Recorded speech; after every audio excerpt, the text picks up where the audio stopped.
Et bonjour à tous, bienvenue sur Swing Attitude. J'ai la chance aujourd'hui d'être avec un des danseurs les plus reconnus mondialement en ce moment, qui s'appelle JB Minot et que je vous présente aujourd'hui. Un ami de longue date. Salut à tous. Salut Andy. Voilà, salut mec. Ça va bien? Ça va bien toi? Ouais, ça va. Donc on est ici à Montpellier, enfin, la ville où vit JB. Voilà. Et JB nous accorde une petite interview un petit peu pour voir, un petit peu parler de comment il a connu la danse, comment il en est venu à faire ce métier. Est-ce Ouais. qu'il a fait d'autres métiers avant? Comment est-ce que... Parce que On ne sait JB pas. quand même, on ne sait pas encore. Et voilà, donc ma première question JB, ça va être comment as-tu découvert la danse? Et est-ce que tu as découvert d'abord d'autres danses ou est-ce que tu es tout de suite venu au swing? Non, j'ai commencé, j'ai fait du rock and roll, parce qu'en France, il y a le rock qui est vraiment connu. Rock, salsa, c'est vraiment les danses les plus connues. Donc j'ai commencé par le rock and roll quand j'étais vraiment tout petit, je pense j'avais 10-12 ans, quelque chose comme ça, avec ma cousine. J'en ai fait pendant 2 ans, je pense. Et puis voilà, j'ai arrêté. Et quand j'avais 17 ans, ma cousine est revenue vers moi et elle voulait recommencer le rock en fait. Et puis moi j'avais vraiment pas envie, ça me saoulait un peu. À l'époque, j'étais paysagiste donc je travaillais énormément. Et voilà, et puis elle m'a saoulé pendant 1 mois, 2 mois. Et puis je me suis dit, bon ben allez, pourquoi pas. Et en fait, on allait à un cours, moi j'ai continué, elle a arrêté. Et voilà, c'est comme ça que ça a commencé. Et non, j'ai commencé du coup avec le rock and roll, j'ai fait du rock acrobatique en fait. Ah ouais. Ouais, j'ai fait un peu de salsa, de bachata, le but c'était un peu, ça me plaisait en fait de danser, et le but c'était un peu de savoir un peu tout danser, du coup d'essayer un peu pas mal de choses, voilà. Est-ce que tu visais les compétitions ou est-ce que c'était vraiment, comme tu dis, pour pouvoir danser, se débrouiller en danse sociale et pouvoir aller en soirée et danser comme ça? Au début c'était pour danser comme ça, et puis au fur et à mesure, j'avais envie, je sais pas, j'avais envie de faire de la compète en fait. Voir un peu ce que c'était, ce que ça pouvait m'apporter, et voilà. Ouais. Cool. Et là-dedans, comment est-ce que tu as découvert le lindy hop? Ou le swing? Est-ce que tu as commencé le... Non, j'ai pas commencé le swing. Alors le truc c'est que j'ai commencé par toutes ces danses-là. Donc moi je suis originaire de Haute-Savoie, La Roche-sur-Foron. Et du coup j'ai eu la chance parce que j'ai eu une prof qui s'appelait Nelly Bonassina qui était assez ouverte en fait sur toutes les danses, qui n'était pas focusée sur une seule chose, tout ça, donc elle nous permettait de tester plusieurs choses en fait, faire de la salsa, faire du rock, faire du swing, des choses comme ça. Et un jour elle nous a dit, donc c'était 1 mois et demi que je dansais, et elle dit je fais un stage de lindy hop. Ouais, je savais même pas ce que c'était, je savais même pas danser à cette époque là. Et du coup je l'ai fait, et elle fait venir un gars de Montpellier qui s'appelait Thomas Blachard, Thomas RABA. Et ouais, c'était mon premier stage de swing, quoi. Je savais même pas ce que c'était à l'époque. J'avais jamais vu de vidéo, je savais même pas à quoi ça ressemblait. Et donc voilà, c'était mon premier stage. Et c'était la première fois où j'ai vu les personnes de Grenoble, Vigny, tout ça, les Furieux, qui sont maintenant.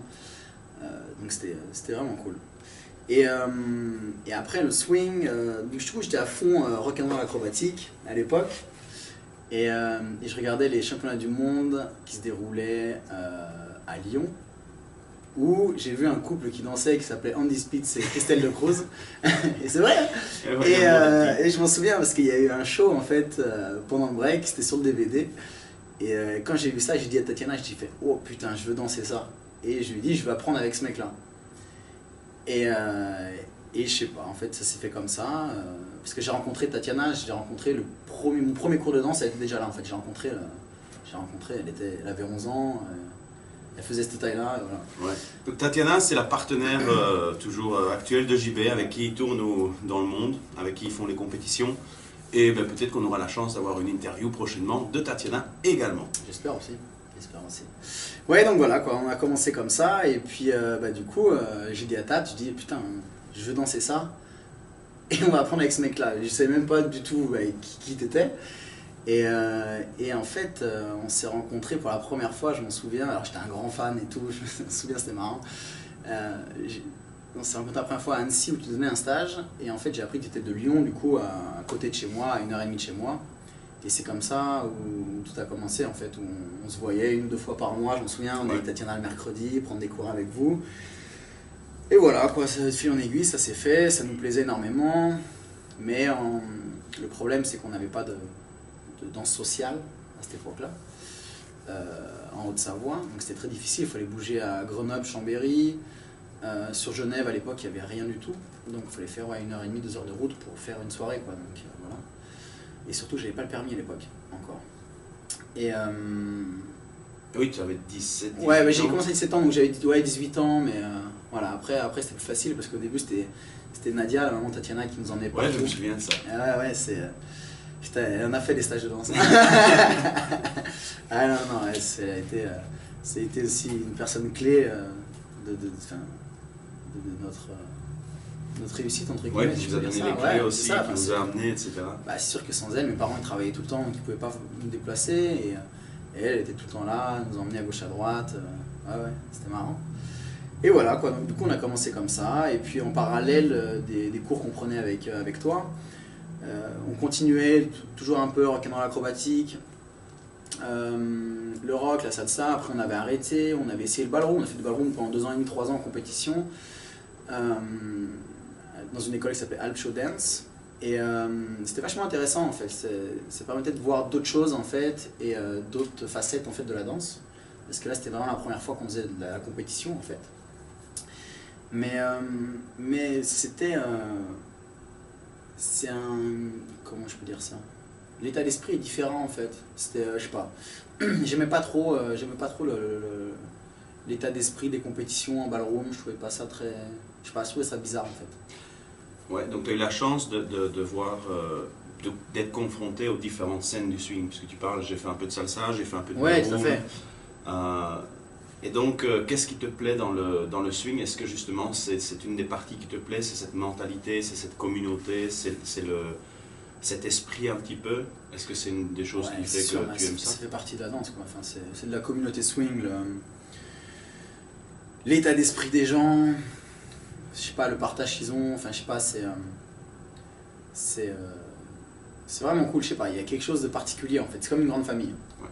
C'est comme ça que je le vois et c'est comme ça qu'on essaie de le transmettre à Montpellier et pendant les stages, et, enfin voilà quoi, pour moi c'est une grande famille, c'est des amis, je sais pas, on partage quelque chose, on s'amuse, on fait la fête, on apprend, enfin c'est vraiment cool quoi. Ce que tu n'as pas forcément rencontré dans Au début non, c'est vrai que c'était difficile au début parce qu'on n'avait pas la chance d'avoir des gens autour de nous pour faire du social et pour nous apprendre tout le temps, en fait, continuellement, on n'avait pas de cours réguliers. Et voilà, quoi, c'est quelque chose qu'on n'a pas eu au tout début, mais qu'on a trouvé après, quand on a bougé à Montpellier, et après dans les stages, en fait, on commence à connaître les gens, et c'est une communauté qui est quand même petite, que ce soit au niveau France, Europe ou même mondial, en fait, il y a toujours les mêmes personnes qui tournent, et même s'il y a énormément de danseurs, on voit tout le temps les mêmes personnes partout, quoi. Donc au fur et à mesure, on sympathise avec quelques personnes, et voilà. Mais c'est quelque chose qu'on n'a pas forcément eu au début, parce que aussi, on habitait loin, et on était timide, on parlait pas anglais, enfin c'était difficile. Voilà, donc une de mes questions justement, c'était est-ce que les débuts ont été faciles? Alors, et là, tu viens de résumer un petit peu le truc. Est-ce que tu dirais que tes débuts étaient faciles ou il a fallu quand même, je pense que vous avez quand même dû pas mal chercher aussi, parce qu'il n'y avait rien à La Roche-sous-Foron. Non, il n'y avait rien. Mais en fait, le truc, c'est qu'on a justement, du coup, je m'en souviens parce que tu nous avais parlé de Erang qui était, tu m'as dit, il faut aller là-bas, c'est un stage de fou et tout, c'est génial. Du coup, on y a été. Et on a passé 1 semaine ou 2, je m'en souviens même plus. Et on parlait pas un mot d'anglais, donc encore une fois, c'était. Ça faisait, je sais pas, peut-être 6 mois qu'on en sait, 6-7 mois qu'on en sait, donc aller à Erang en étant débutant, c'est quand même une expérience, sachant que tu parles pas anglais, que tu connais personne, tu sais même pas ce que c'est. Tatiana à l'époque, elle avait 14 ans. Je sais pas, c'est fou quoi, 13 ans, 14 ans, enfin c'est fou. Et donc au début c'était quand même assez difficile en fait, puis c'est vrai qu'on était vachement timides et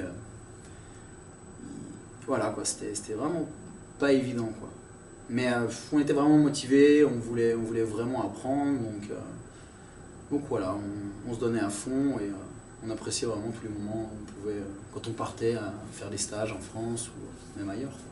Ouais, c'est cool. Oui, je me souviens que vous faisiez quasiment 2 heures de voiture le samedi après-midi, aller et retour pour venir à Lyon pour faire 2 heures de cours, quoi. Ouais, c'était le mercredi après-midi, parce que le mercredi, ouais. Je prenais toute mon après-midi pour pas bosser, justement, pour venir à Lyon.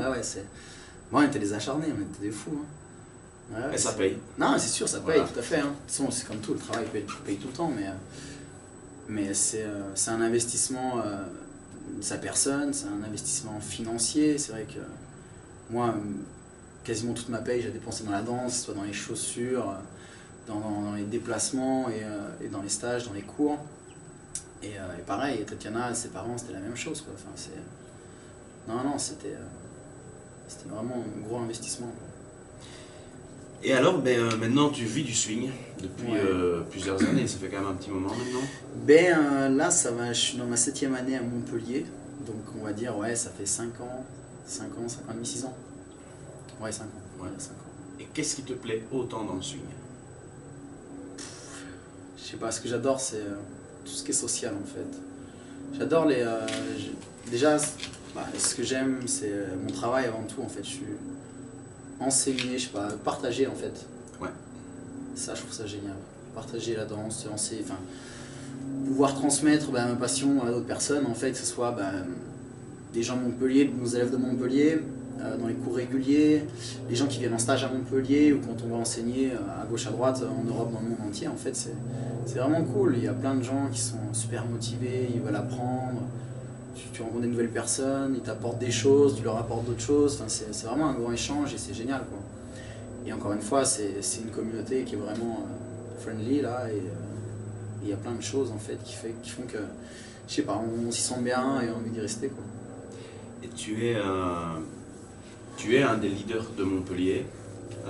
Quand tu es venu, si mes souvenirs sont bons, quand tu es venu de La Roche, ouais, c'était. Tu as un peu repris Thomas t'a un peu donné sa place entre guillemets pour essayer de pouvoir. Ouais, exactement. Toi, de commencer à leader un peu le truc et de te donner l'occasion de donner des cours. Ouais, tout à fait. Mais en fait, si je fais ce métier-là et si on en est là aujourd'hui avec Tatiana, c'est grâce déjà à toi, dans le sens où tu nous as transmis un peu cette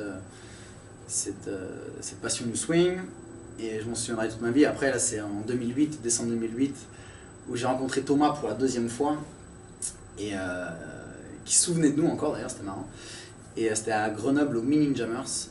Et en fait, ce stage-là, ça a été vraiment un moment clé pour nous, parce que moi, j'ai dit à Thomas, j'étais débutant, on va dire intermédiaire, mais j'étais vraiment mauvais, quoi. Et je dis à Thomas, on est avec Tatiana et je sais pas, j'avais une envie d'enseigner, en fait, je sais pas pourquoi. Pourtant j'ai jamais c'était jamais mon but ou quoi. J'ai jamais voulu être prof, en fait. Mais j'avais envie d'enseigner et j'ai envie de donner des cours, et du coup je rencontre Thomas qui se souvenait encore de nous et je lui dis j'aimerais apprendre à danser, vraiment j'aimerais danser et j'aimerais enseigner. Et il me dit viens à Montpellier. Du coup je dis ok. Donc j'ai arrêté mon boulot, j'ai vendu ma bagnole, j'ai tout vendu, mes affaires. Et je suis déménagé à Montpellier 4-5 mois après. Et voilà, quoi, c'était un peu le gros pari. Et il fallait pas se louper, quoi. Je me souviens de ça, je me souviens de quelques échanges qu'on a eu par email, internet, etc. Où tu me disais j'en ai marre de La Roche, j'arrive pas, on peut pas danser, il n'y a pas de social, il n'y a rien. Et je me souviens justement que tu avais ton travail et que c'était un petit peu l'hésitation parce que tu avais ton travail et qu'il fallait tout lâcher. Et c'était un des points aussi que j'avais envie qu'on en discute un petit peu, parce que tu as su prendre des risques et tout remettre en jeu, parce que je dis, tu avais un travail, je me souviens, tu avais une voiture, tu avais une moto, même si mes souvenirs sont bons. Enfin, tu avais déjà une vie qui était, même pour un jeune, bien établie. Ah oui, mais c'est sûr, mais moi j'étais paysagiste, donc j'ai commencé mes études à 14 ans, j'étais tout le temps en alternance, donc depuis mes 14 ans j'avais une paye, je vivais chez mes parents, j'avais rien à payer, donc forcément tu mets de l'argent de côté, et puis je me faisais plaisir tout le temps, et voilà, quoi. Et j'avais une bonne place, parce que à 18 ans, une fois que j'ai fini mon bac, 18-19 ans, j'étais chef d'équipe, j'avais 4 ou 5 personnes dans mon équipe, c'était génial, quoi.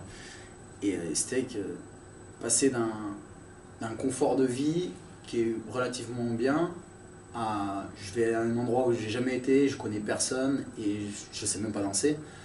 C'était vraiment risqué quoi. C'est un gros pari quoi. Un peu ouais. Pari qui a bien payé en tout cas.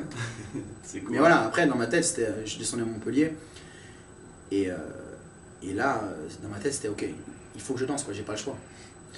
Donc Thomas il m'a formé, c'était l'apprentissage quoi. Sans être l'apprentissage, c'était pas ok, telle heure, machin, tu danses, c'était pas ça du tout. Je faisais tous les cours, je commençais à enseigner aussi, je suis arrivé, je commençais à enseigner, je faisais les cours en même temps. Il y avait Olive qui était là, je rencontrais Olive, avec qui je m'entraînais tout le temps, je m'en souviens, enfin c'était vraiment cool quoi. Il y avait Ben, Delphine, enfin c'était.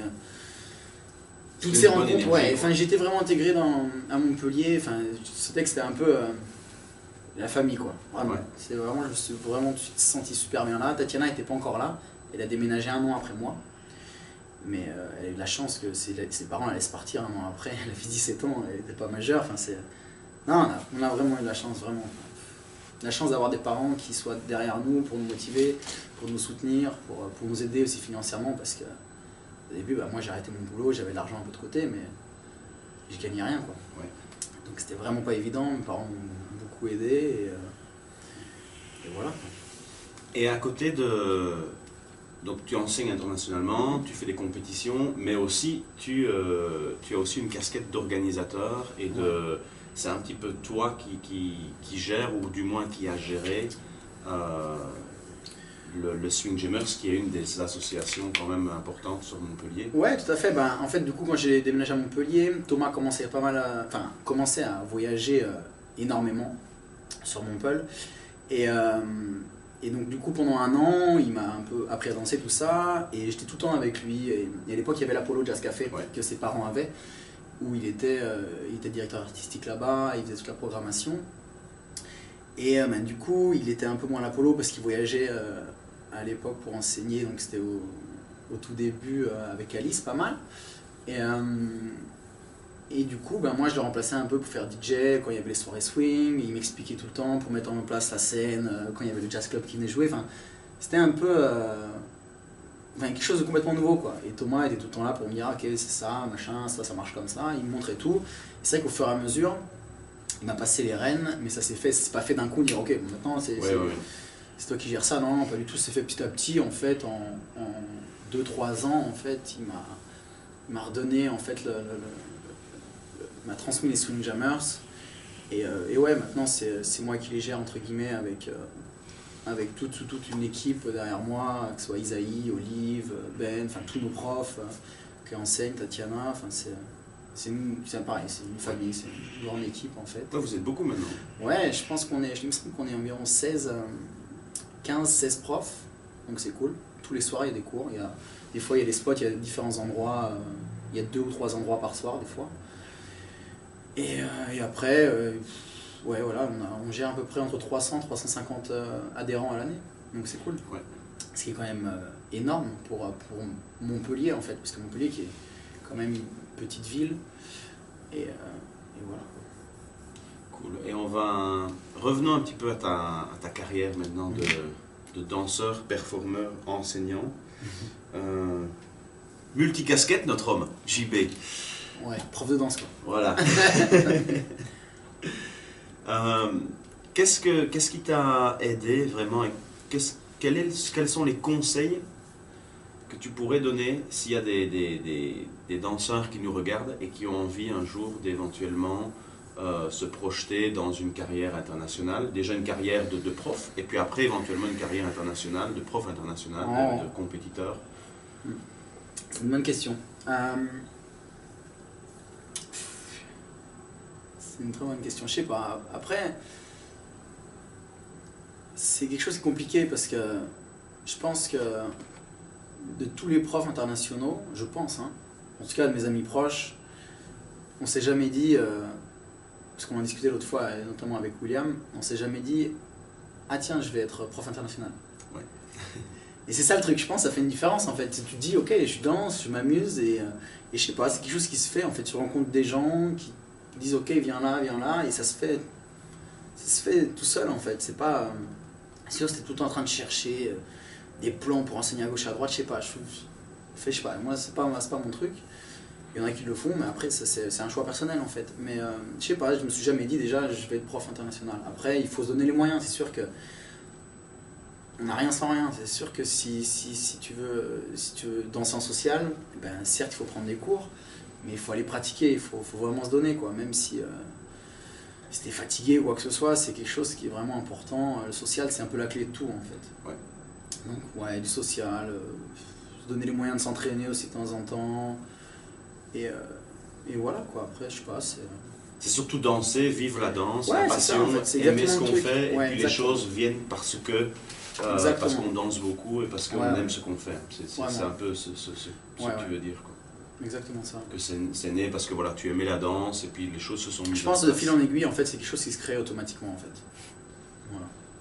Mais c'est pas quelque chose, dire ok, demain, je suis prof international, je vais aller enseigner à Séoul, à New York et à Berlin. Enfin, tu peux pas faire ça, en fait, tu peux pas choisir. C'est pas quelque chose que tu choisis, en fait. C'est quelque chose vraiment qui se fait au fur et à mesure, en fait. Après, tu as l'occasion de le faire ou pas, et tu prends pas. Voilà, c'est ça. Encore une fois, hein, c'est les concessions que tu fais, et voilà. Et en tant que danseur, quels sont est-ce que tu aurais des conseils pour les gens qui nous regardent et qui voudraient vraiment progresser dans leur danse sociale à la base, puisque le swing c'est quand même à la base une danse sociale. Il y avait des compétitions si on revient à l'époque, mais je veux dire la base c'est vraiment une danse. On allait au Savoy, on allait dans les clubs pour danser en social, faire la fête.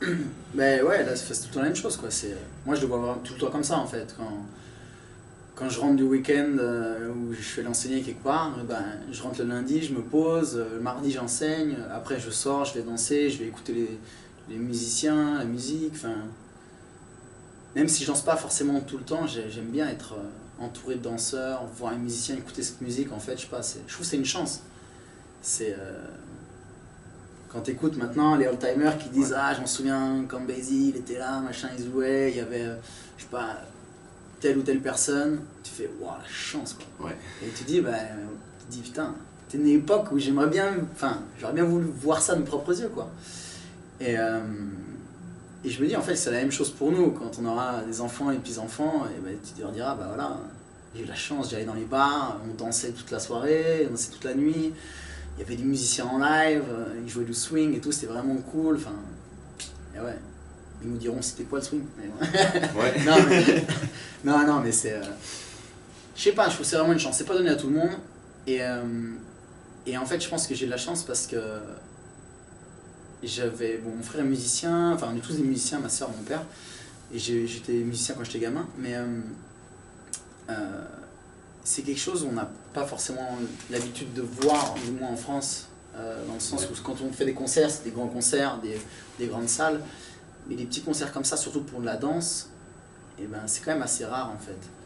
Et enfin, moi en tout cas, j'ai pas été habitué à ça, et quand je déménageais à Montpellier, à l'Apollo, il y avait des concerts tout le temps, quoi. Donc en fait, j'étais un peu, on va dire, élevé avec des live bands tout le temps, tous les vendredis, tous les jeudis à l'Apollo, des groupes qui venaient de partout en Europe, même dans le monde, c'était d'enfer quoi. Je dansais toute la nuit quoi, à l'Apollo, c'était vraiment bien. L'Apollo, pour ceux qui n'ont jamais entendu l'Apollo Jazz Café, c'était un des temples du swing à Montpellier, où je pense qu'il y a un grand nombre de musiciens qui sont passés. Il y avait du swing, mais il y avait aussi il y avait toutes sortes de concerts. Tous les soirs, il y avait un thème différent, salsa, rock, swing, généraliste, en fait c'était vraiment super. Ouais, vraiment... Voilà, mais c'est cool. Et ma dernière question, c'est, je pense qu'on peut dire que vous êtes avec Tatiana un des nouveaux vraiment couples stars en Europe et dans le monde. Vous avez fait le championnat d'Europe, si je ne m'abuse, il y a un mois, et tu m'as dit hier quand on buvait des coups que tu t'étais fixé de faire une finale sur toute la compétition, dans toutes les catégories où tu as pris part, et tu as fait toutes les finales. Ouais, c'était cool. Voilà. Et quel est ton prochain maintenant? Est-ce que tu as un gros objectif à atteindre ou que tu te fixes, ou un but comme ça qui te dit, ou voilà, c'est ma prochaine étape, c'est ça? Est-ce que tu fonctionnes comme ça, ou est-ce que tu laisses aller les choses et que tu fais vraiment les choses pour t'amuser? Je fais les choses pour m'amuser. En fait, le truc, c'est que c'est bien d'avoir des objectifs, en fait, dans le sens où ça te fait avancer, ça te motive. Je fais les choses pour m'amuser parce que j'ai pas envie de me prendre la tête. J'ai pas envie que mon travail, qui est ma passion, et je suis tout le temps passionné, j'ai pas envie de perdre la passion de la danse, en fait. Ouais. Si tu perds ta passion, après, c'est du travail. Donc, c'est comme si tu te levais tous les matins à 7 h pour aller derrière ton bureau, finir à 17 h 30 et repartir. Et tu prends pas forcément de plaisir. Et j'ai envie de prendre du plaisir dans mes cours, dans la danse avec les gens. Donc, pour moi, c'est vraiment important de garder cette envie de danser. Il y a des fois où j'en peux plus, en fait. Parce que on m'enseigne quasiment tous les soirs de la semaine à Montpellier aussi. Donc, plus les voyages, plus tous les week-ends, ça fait quand même énormément. Et donc, du coup, c'est vachement important d'arriver à garder cette passion-là, quoi. Il y a des fois, ok, stop, c'est bien de prendre une semaine ou deux de vacances, écouter autre chose que du swing, faire autre chose, peut-être voir d'autres personnes aussi, et sortir un peu moins et se dire, ok, je me pose un peu, ça me fait du bien, et après tu sens que tu te dis, putain, j'ai vraiment envie de danser, j'ai vraiment envie d'y retourner, donc ça c'est cool. Donc voilà, quoi. Mais T'écoutes pas que du swing, quoi. C'est pas non, swing, non, c'est, il faut... J'ai fait ça pendant des années, mais je me suis rendu compte que quand c'est ton travail, ça devient différent quand même. C'est comme tout. Donc il y a énormément d'avantages, parce que on a la chance de vivre de notre passion et de voyager, de rencontrer plein de gens, d'aller partout dans le monde, de danser dans des endroits qui sont magnifiques, enfin, c'est génial, quoi. Après, il y a aussi des inconvénients, forcément, comme tous les travails, mais voilà, c'est quand même... c'est important de garder l'envie, en fait. Et par rapport à justement, tu dis on a voyagé partout, on a vraiment de la chance. Allez, petite dernière question. Ouais, vas-y, je t'en prie. Quelle est ta destination, quel est l'événement qui t'a le plus, que tu as le plus apprécié et marqué? Est-ce qu'il y a une destination comme ça, ou est-ce qu'il y a des endroits dans le monde où quand tu sais que tu vas là-bas, tu te dis ah génial, j'adore l'endroit, où l'ambiance est géniale, où les gens sont géniaux, où c'est un tout? Est-ce qu'il y a vraiment un endroit comme ça, ou alors un festival qui t'a vraiment marqué récemment, où tu te dis ce festival là c'était de la balle, c'était merveilleux? Bah, il y en a plus d'un, enfin... Je pourrais pas te dire, tiens, il y a tel ou tel événement, il y a des noms qui me viennent en tête, mais il y en a tellement, après c'est compliqué. On fera une interview juste pour le nom du festival. On fera une liste dans les commentaires. Non, mais il y a plein d'événements qui sont super bien, que ce soit par rapport à la musique, par rapport aux gens, par rapport aux lieux, par rapport aux étudiants, en fait. Des fois, les cours, tu te dis, c'était de la bombe, quoi, parce que les gens étaient super motivés. Je sais pas, tu leur as donné des choses, et tu sens que ça leur a servi, ouais. Ils étaient contents, et ça je pense c'est un peu la meilleure chose en fait. C'est un peu la meilleure chose, la meilleure partie du boulot, c'est-à-dire que c'est quand à la fin du week-end les gens ils viennent te voir et disent waouh, c'était vraiment bien, tu nous as donné, enfin, tu nous as vraiment aidé, des choses comme ça, c'est, je sais pas, ça c'est la plus belle chose qu'on peut te dire en fait, c'est ça. Ouais. Et donc ça c'est vraiment cool. Après il y a les gens sont tout le temps, sont tout le temps vraiment super sympas, quoi. Ils sont là pour s'amuser, pour apprendre, donc c'est génial. Après, j'aime beaucoup la culture asiatique en fait, que ce soit notamment en Corée, au Japon, à Taïwan où on a pas mal été, à Singapour aussi. Je sais pas, les gens sont, je sais pas, c'est hallucinant, quoi. Il y a un respect, les gens sont vachement motivés, vachement intentionnés, il y a quelque chose de particulier. Et c'est la même chose en Europe, hein, ouais. Mais c'est sûr que, je sais pas, l'esprit des Asiatiques est complètement différent en fait. Mais c'est vraiment cool. Mais là, j'étais à un dernier stage là aussi, récemment, c'était, je sais pas, les gens étaient vraiment motivés et c'est super. Tu t'amuses pendant les cours, tu partages vraiment quelque chose, ça c'est vraiment cool. Oui, il y a une grosse communauté maintenant là. Ouais, tout à fait. Ouais. Il y a notamment tout ce qui est côté Asie là, ça grossit de plus en plus et c'est impressionnant, quoi. En quelques années, ça a pris beaucoup d'ampleur. Bon, après, on a une scène exceptionnelle en Europe où on a un niveau de malade. Franchement, on est vraiment chanceux en fait. Vraiment. Et voilà. Merci mec. Merci Andy. Et à bientôt. J'espère que vous avez apprécié cette interview. fait connaissance avec JB de façon un peu plus personnelle et on se retrouve une prochaine fois pour une prochaine interview. À bientôt. Salut. Ciao.